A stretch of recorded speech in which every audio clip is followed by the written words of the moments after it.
Good evening, everyone, and welcome back to another episode of the Max AC channel.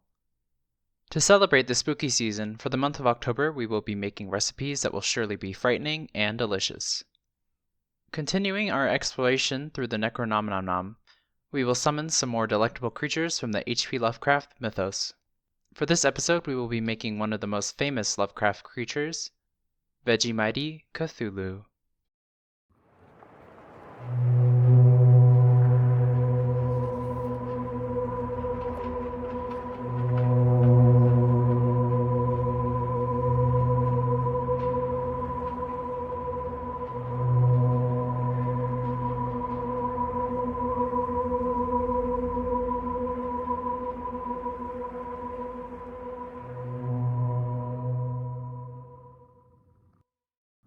This recipe requires 5 ingredients.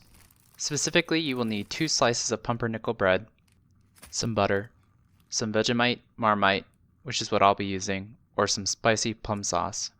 You will also need some bean sprouts, but not these ones. These taste pretty bad. If you can, try to find some fresh bean sprouts like these instead of canned ones. They should be crisp and fresh tasting. You will also need 2 eggs as well. In terms of prep, first make a hole in the center of each piece of bread. Then brush a bit of butter on each piece. I probably should have let the butter soften a little, but it'll melt in the pan, so don't worry about getting all of it covered. Then spread some marmite or whatever you're using on the bread as well. The trick with marmite or Vegemite is that you want to spread a really thin layer of it. They have a really intense flavor, so less is more when it comes to these breads. You of course don't need to include this if you don't want to, but if you've never tried it, I think you should give it a chance. Next, in a large pan, melt some butter over medium heat and place the bread in the pan once the butter is completely melted. Then, scatter some of the bean sprouts around the bread, stirring and turning them occasionally, and remove them when they start to brown. When you're ready, carefully break and pour an egg into each hole in the bread, trying to keep the yolk intact. No worries if you break the yolk, it'll still taste the same, but since I wanted to get a good thumbnail, I decided to do it again. Though that didn't really help all that much, as you will see in a second.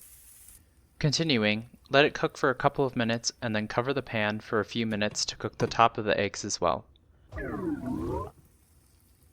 The recipe book says to flip the bread to cook the top, but yeah, it kind of ruins the yolky eyes. So just cook your eggs sunny side up and they should be good to go. Once the eyes are fully cooked to your liking, place them on a plate with the cooked bean sprouts and garnish with some uncooked bean sprouts as well to act as Cthulhu's tendrils, and your Vegemitey Cthulhu is ready to take over the world.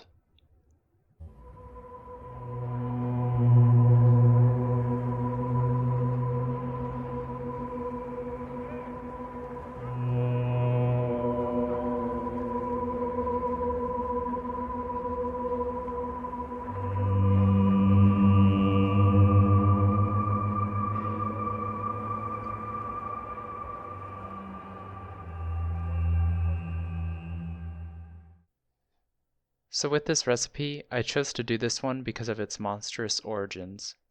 Cthulhu, of course, is a great old one described by Lovecraft as, quote, a monster of vaguely anthropod outline, but with an octopus-like head, whose face was a mass of feelers, a scaly, rubbery-looking body, prodigious claws on hind and forefeet, and long, narrow wings behind. Speaking of which, I think that visually, this recipe really looks like Cthulhu. I think that the bean sprouts are great at capturing the feelers on Cthulhu's face. So that's why I thought it was important to get fresh bean sprouts. Also, they taste better. I guess if you're unable to find any bean sprouts, spaghetti might be a good alternative. But if you can, try to find fresh bean sprouts if you make this recipe yourself. Anyway, I hope you all enjoyed the video. In the comments below, let me know how it went if you decided to make it, and let me know if there's anything you want me to make next. Like the video, share it with your friends and family, and subscribe to this channel for more episodes of the Max AC channel. And remember, if you want to stay cool in the kitchen, turn your AC to the max and watch the Max AC channel. I wonder...